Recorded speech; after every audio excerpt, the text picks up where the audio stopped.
Puji Tuhan. Selamat malam kaum wanita yang dikasihi Tuhan. Malam hari ini kita dipertemukan lagi dalam ibadah, walaupun lewat live dari rumah, tetapi kami percaya inilah yang membuat kita makin hari makin diperteguh oleh Tuhan dalam persekutuan kita. Kita akan mulaikan ibadah kita. Sebelum firman Tuhan disampaikan, kita naikkan pujian. Yesus, aku cinta padamu.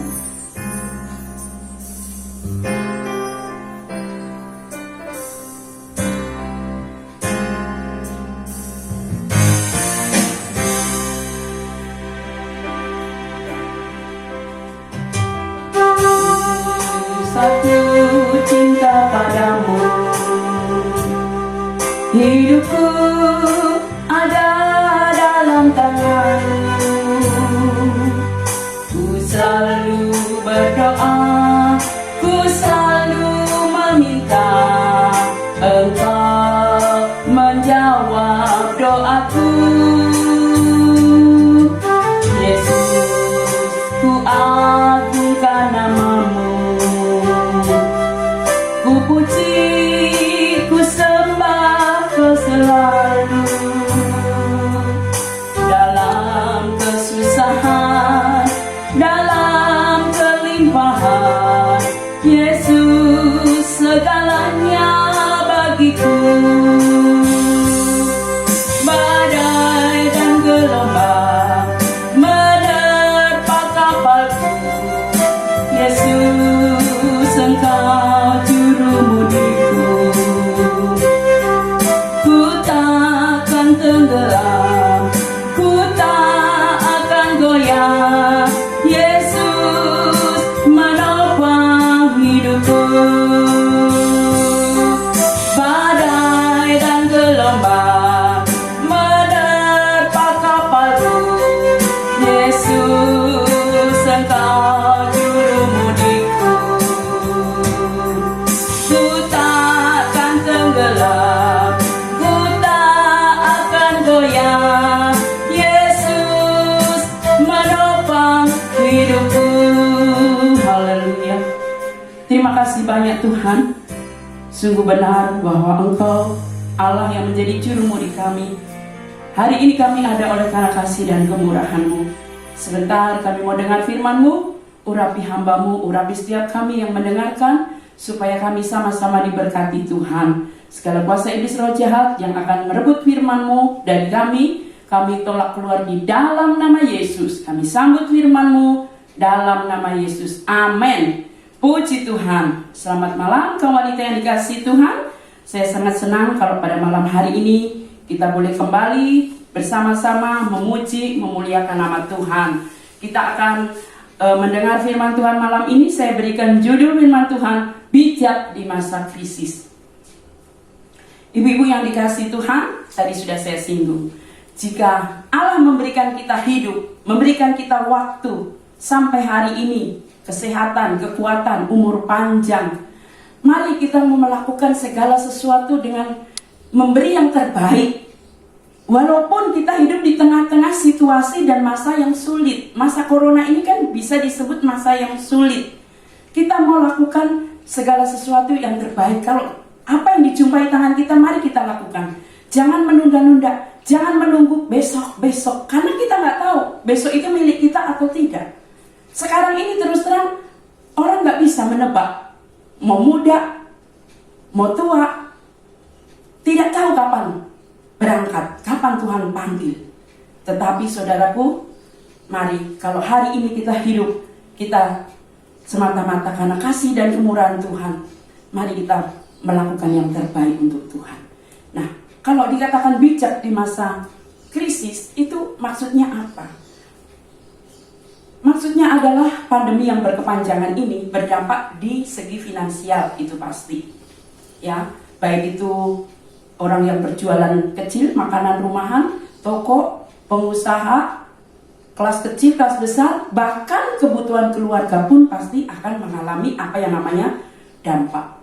Jangan pikir kalau gereja nggak berdampak, karena kan gereja itu urusannya Tuhan. Beberapa hari ini banyak sekali saya mendengar berita gitu, bahwa sangat berdampak baik untuk keluarga gembala, untuk gereja. Apalagi hamba Tuhan GPDI itu kan gak digaji oleh instansi atau organisasi, hidup dari kemurahan Tuhan. Tentu pandemi seperti ini juga akan merasakan, jadi gak ada yang kebal dengan dampak dari pandemi saat ini.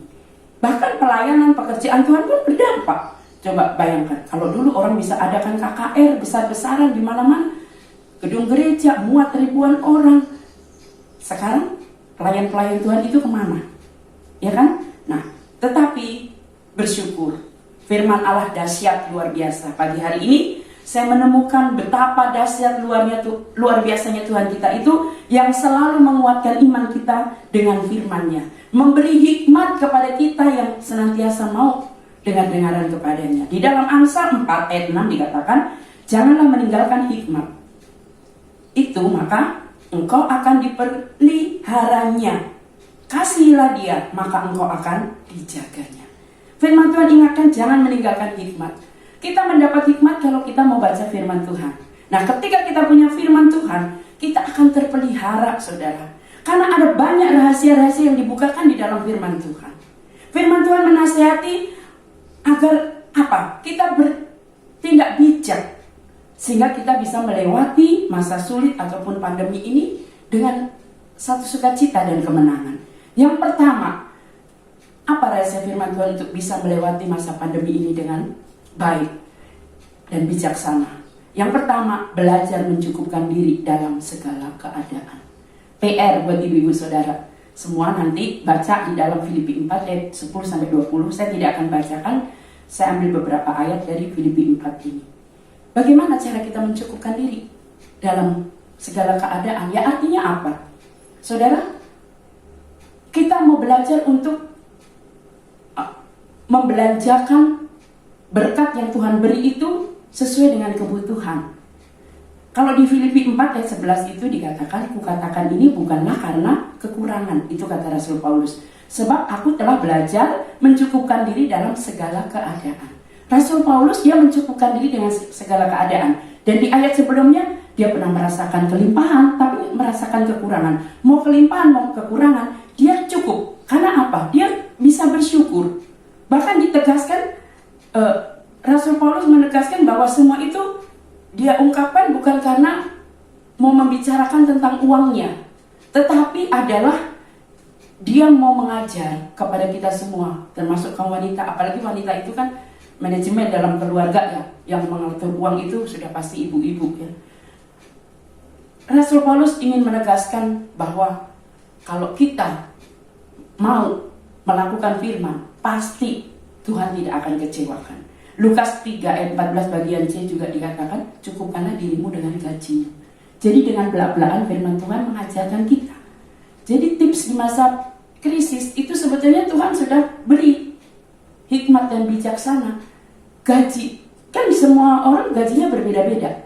Tapi kalau Tuhan sudah bilang cukupkan dengan gajimu, gaji berapapun pasti cukup. Buktinya, orang yang gajinya 100 juta, dia mau mengkuliahkan anak masih mengeluh, masih menabung tiap bulan. Tapi saya pernah contohkan, saya hamba Tuhan, tidak ada gaji, tetapi happy saja. Anak sekolah ya sekolah, ya kan? Ibu-ibu juga merasakan itu semua kan? Anak kuliah, cukup. Nah, pasti firman Tuhan itu nggak pernah salah. Nah, ibu-ibu, tip hidup hemat di masa pandemi ini adalah mengutamakan belanja yang penting. Ya, hal-hal yang pokok, yang pasti kan di setiap keluarga butuh beras, ya itu pasti. Tapi hal yang baju misalnya, itu kan nggak penting. Sekarang nggak ada pesta, nggak ada kondangan, nggak usah mengeluarkan untuk itu, walaupun ada tulisan diskon. Tetap aja itu sesuatu yang tidak penting. Hemat di air, listrik, ya kan? Kalau kita tahu bahwa ini yang tahu gaji kan kita sendiri, kita yang bisa mengatur apa-apa yang harus kita hemat. Kalau perlu belanja, saya sudah praktekkan sebelum bicara. Ya, kalau dulu saya setiap hari itu ke pasar, karena supaya fresh kan. Pandemi males. Alasan pertama males karena cuci tangan, lalu mesti pakai masker, sampai rumah ganti baju tiap hari. Nanti keluar berapa kali ya seperti itu, malas. Akhirnya berpikir, seminggu sekali aja. Bisa nggak ya? Pasti di tengah minggu udah ada yang habis. Tapi ternyata sudah tiga minggu tuh belanja satu kali. cukup, nggak ada kekurangan gitu. Jadi sebetulnya niat, kalau kita punya niat pasti bisa dan pasti lebih ngirit. Kalau namanya jarang keluar ke pasar pasti lebih ngirit, bisa 2-3 kali ngiritnya. Nah itulah cara Tuhan. Tuhan akan menolong kita untuk mengelolanya. Nah saudara, pandemi mengajari kita untuk apa? Tidak sering-sering keluar, kan otomatis juga kita tidak mengeluarkan uang transport, ya, tidak ke mall yang akhirnya ingin ini dan itu. Nah lanjut, di dalam Ibrani pasal 13 ayat 5, janganlah kamu menjadi hamba uang dan cukupkanlah dirimu dengan apa yang ada padamu, karena Allah telah berfirman, aku sekali-kali tidak akan membiarkan engkau dan aku sekali-kali tidak akan meninggalkan engkau. Jadi di sini pun belak-belakan firman Tuhan itu kita bicara tentang apa sih? Yang pertama ini, poin pertama, uang. Ternyata bagaimana cara kita mengelola uang itu juga menentukan sukacita, berkat yang kita alami. Ketika kita bisa melakukan firman, mengelola uang yang ada, berkat yang Tuhan beri, itu gak tergantung dari banyaknya. Mau sangat sedikit menurut ukuran dunia, Tuhan sanggup memberkati dengan berbagai cara. Tuhan punya banyak cara untuk memberkati kita, mencukupkan kita. Sehingga walaupun mungkin yang kita dapat sedikit, tapi semua tercukupi.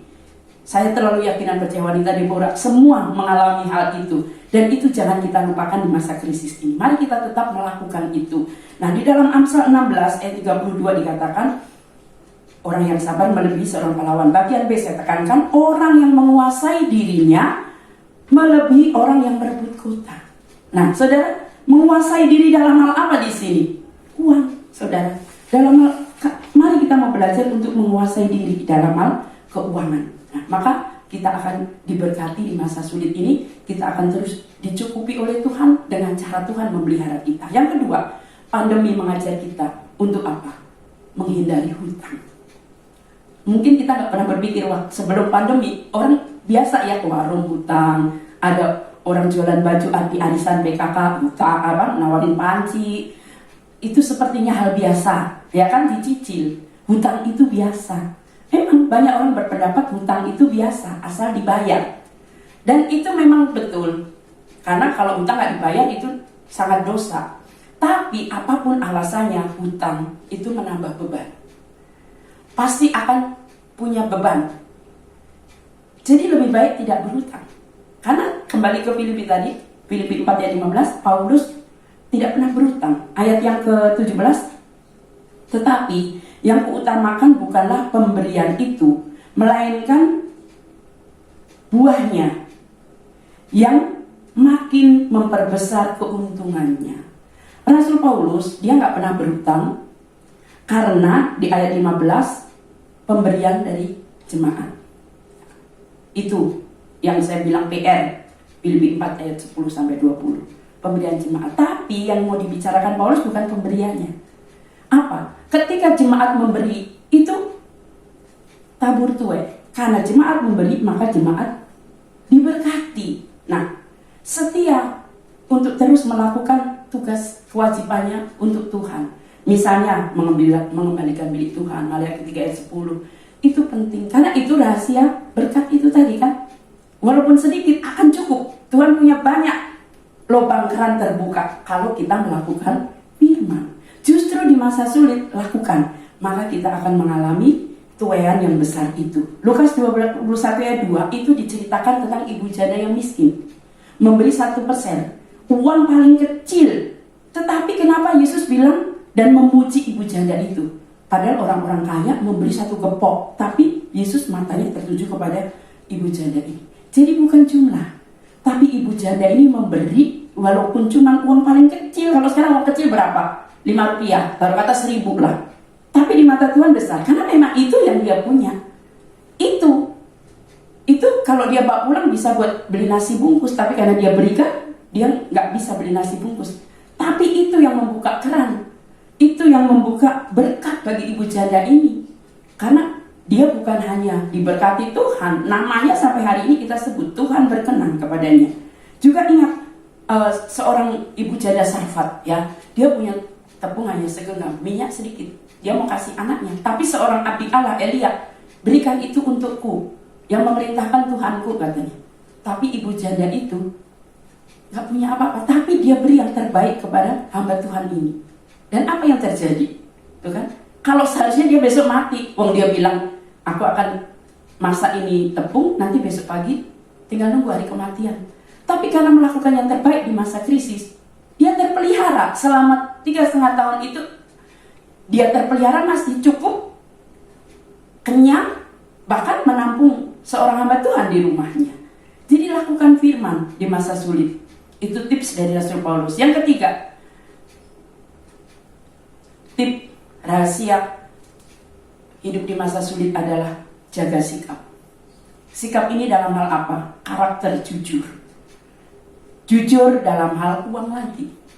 Kalau kita ibu-ibu itu tiap hari pegangnya uang. Jadi kalau kita bisa dipercaya dalam hal uang, pasti Tuhan percayakan, saudara. Lukas 16 ayat 11. Jadi jikalau kamu tidak setia dalam hal mamon, mamon itu uang kan? Yang tidak jujur, siapakah yang akan mempercayakan kepadamu harta yang sesungguhnya? Nah, jadi dari hal uang, mari kita mau belajar jujur di masa krisis ini. Tahu kita tetap kan pendapatan tidak naik, nah, mari kita lakukan jujur. Maka Tuhan sanggup melipat gandakan, sanggup memberkati. Yang keempat, dua lagi, rajin. Amsal 10 ayat 4. Tangan yang lamban membuat miskin, tetapi tangan orang rajin menjadikan kaya. Alkitab sendiri mengajari kaum wanita kita semua untuk apa? Rajin. Contoh yang jelas saja Yusuf. Yusuf itu dia pergi ke Mesir, nol, nggak bawa apa-apa. Bahkan pengetahuannya masih ecek-ecek karena baru umur belasan tahun. Tetapi kenapa dia jadi orang nomor 1 di Mesir? Saya bacakan Kejadian 39 ayat 3. Setelah dilihat oleh tuannya bahwa Yusuf disertai Tuhan dan bahwa Tuhan membuat berhasil segala sesuatu yang dikerjakannya. Jadi kalau kita mau diberkati Tuhan, tangan kita harus mengerjakan sesuatu. Talenta kita berbeda-beda, tapi apapun yang bisa kita lakukan, kerjakan. Saya bukan berarti nggak punya pekerjaan. Saya hamba Tuhan, saya juga harus melayani jemaat. Saya harus rajin. Kalau nggak bisa, nggak gimana saya mau bisa melayani jemaat dengan kepercayaan yang Tuhan beri. Mungkin ibu-ibu bisa bikin kue di rumah, bikin saja, jual saja. Bisa menjahit, lakukan saja. Karena Yusuf itu nggak punya modal. Kalau ibu-ibu masih punya modal, mau bikin kue punya kan, tepung, gula. Mau bikin baju pun ada kan, kain-kain perca bisa dibikin taplak lah, bisa dibikin apa, serbet, apapun. Jadi mari, mau tanam bunga, ada kan bunga. Nah, kalau kita kerjakan saja, kan iring Tuhan itu yang penting melangkah. Maka selebihnya itu Tuhan yang akan bekerja. Itulah hikmat yang Tuhan beri di masa sulit. Karena di dalam Pengkhotbah 9 ayat 10 dikatakan, segala sesuatu yang dijumpai tanganmu untuk dikerjakan, kerjakanlah itu dengan sekuat tenaga. Artinya apa? Sebetulnya berkat itu ada di seputar kita, ada di rumah ibu-ibu semua. Ya, jadi nggak ada itu namanya masa sulit bagi orang yang mengandalkan Tuhan. Amsal 10 ayat 4, tangan yang lamban membuat miskin, tetapi tangan orang rajin menjadikan kaya. Sekali lagi, Tuhan menghargai orang yang rajin. Apapun yang ibu-ibu kerjakan, ibu-ibu rajin sebagai ibu rumah tangga, masak sendiri, itu pun sudah rajin. Karena kalau saudara sewa pembantu kan harus bayar, ya kan? Nah, jadi apapun yang dijumpai tangan, mari kita kerjakan. Amsal 12 ayat 24, tangan orang rajin memegang kekuasaan. Jadi Tuhan menghargai orang rajin. Ibu-ibu jangan menangis kalau pekerjaan dari pagi sampai malam nggak berhenti-berhenti. Lakukan saja dan berpikirlah positif. Kalau aku bayar pembantu udah berapa, aku bisa kerjakan sendiri. Nah, bisa ngirit, ya kan? Itu tadi semua kan bicara uang. Uang itu ada di tangan ibu-ibu kan, bisa kita kelola. Kalau ngirit siapa yang menyimpan uangnya? Ibu-ibu juga kan. Nah, yang terakhir, yang kelima, pandemi mengajarkan kita apa? Pola hidup sehat. Sering kita diajar apa? Minum banyak air putih, makan sayur dan buah. Itu dari dulu di Alkitab sudah tertulis. Karena apa? Saya singkat saja ya, dalam Kejadian 1 ayat 29, itu kan dikatakan bahwa makanan kita itu buah-buahan, biji-bijian, dan sayur-sayuran hijau. Nah, jadi nggak salah saudara, anjuran itu mari kita lakukan. Banyak makan buah, banyak makan sayur, itu akan membuat kita sehat, ibu-ibu, kaum wanita. Bahkan di dalam Bilangan 11 ayat 5 itu kan bangsa Israel ingat akan apa yang dimakan di Mesir. Apa itu? Mentimun, semangka, bawang pre, bawang merah, bawang putih. Loh, itu bukankah semua berkhasiat? bawang merah. Seringkali saya potong-potong, taruh waktu Nehemia kena itu, karena nggak bisa minum obat. Karena itu bukan untuk ngusir setan, itu ada zat yang menyerap racun-racun di dalam rumah. Bawang merah dipotong-potong itu. Bawang putih itu punya khasiat juga. Ada banyak tip-tip di buku kesehatan ya. Lakukan saja itu saudara. Air putih, kan seringkali banyak minum air putih.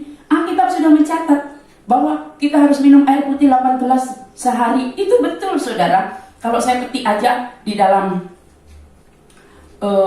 Amsal 25 ayat 21, jika seterumu lapar, berilah ia makan roti, dan jikalau ia dahaga, berilah ia minum. Kira-kira minum itu apa? Apa sirup, apa teh? Yang pasti air putih, ya kan? Karena kalau saudara ingat Ribkah saat Iska mencarikan jodoh untuk anaknya, Abraham mencarikan jodoh untuk Iska, dia suruh Eliezer. Dia ketemu Ribkah di sumur. Apa yang dilakukan oleh Ribkah? Memberi minum kepada tuan dan unta-untanya. Minuman apa? Air putih. Dan ketika wanita Samaria berbincang dengan Yesus di sumur Yakub, haus, tentang hal haus, apa kamu punya timba? Apa yang akan diambil? Air dari sumur itu. Air putih itu memang baik untuk tubuh kita. Lalu apalagi? Olahraga. Kalau sekarang banyak orang berjemur, jalan kaki. Alkitab sudah mengajarkan dari dulu. 1 Timotius 4 ayat 8 memang dikatakan latihan badani terbatas gunanya. Betul, hanya untuk di dunia aja. Tapi itu kan menjaga tubuh kita sehat. Kalau ibadah itu untuk hidup sekarang dan nanti kekekalan. Tapi tetap kan olahraga itu ada gunanya.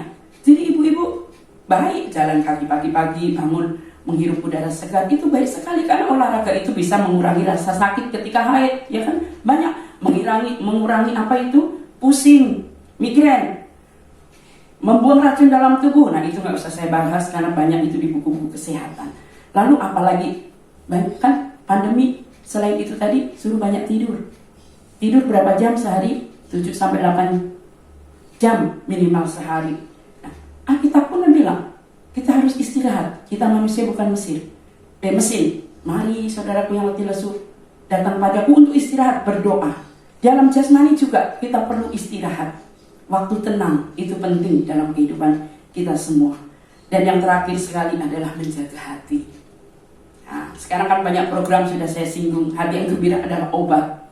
Nah itulah ibu-ibu, pandemi mengajari kita banyak hal, mengingatkan kita bahwa di Alkitab sudah tertulis hal itu.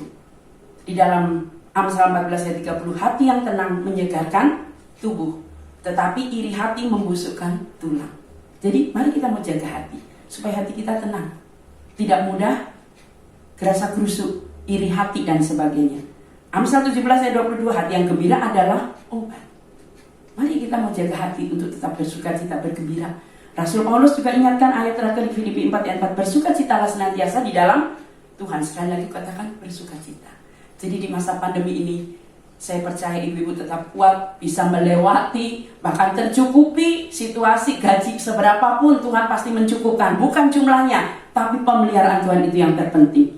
Sebab itu, mari kita mau tetap mengandalkan dan berharap pada Tuhan, maka kita akan mengalami pemeliharaannya. Sebelum berdoa, kita angkat dulu satu pujian. Tak pernah Tuhan janji, hidupku tak pernah.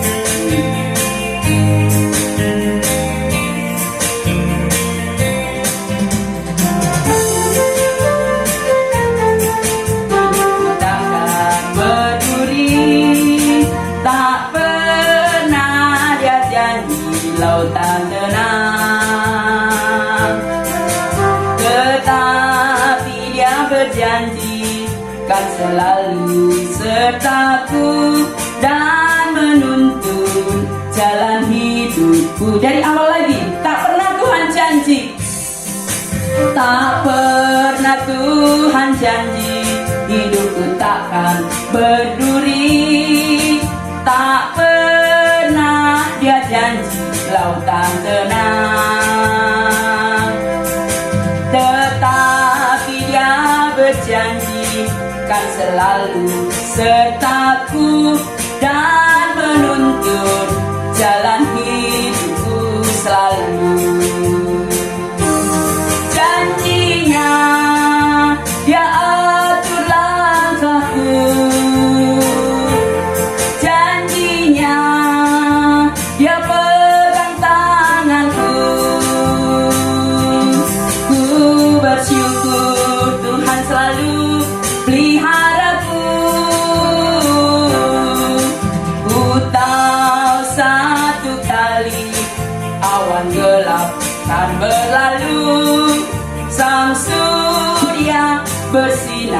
dengan megah, dan bulan dan bintang menampakkan wajahnya. Haleluya, Tuhan puaskan jiwaku. Haleluya, haleluya, puji Tuhan. Terima kasih Tuhan buat janjimu, bahwa sesungguhnya Engkau Allah yang selalu memberi hikmat kepada kami kaum wanita, untuk tetap bersuka cita di masa sukar sekalipun. Karena Engkau yang memberi kami hikmat, sehingga di masa sulit apapun, kami tetap terpelihara, kami tetap tercukupi. Bahkan Engkau sanggup memenuhi kebutuhan keperluan kami, sesuai dengan apa yang kami perlukan. Karena Engkau Allah yang dahsyat, Allah yang berkuasa. Berkati seluruh kaum wanita, beri kami hikmat-Mu setiap hari. Jadikan kami istri ibu yang cakap, mengelola keuangan keluarga, mengelola kebutuhan keluarga, sehingga lewat kehidupan kami nama Tuhan dipermuliakan. Tumpangkan tangan-Mu yang penuh berkat, biarlah kalau sebentar kami berpisah satu dengan yang lain, berkat dari Allah Bapa, kasih sayang dari anaknya yang tunggal yaitu Tuhan Yesus Kristus, serta persekutuan Roh Kudus menyertai kami semua hari ini sampai Maranatha. Kami terima berkat Tuhan dalam nama Yesus. Amin.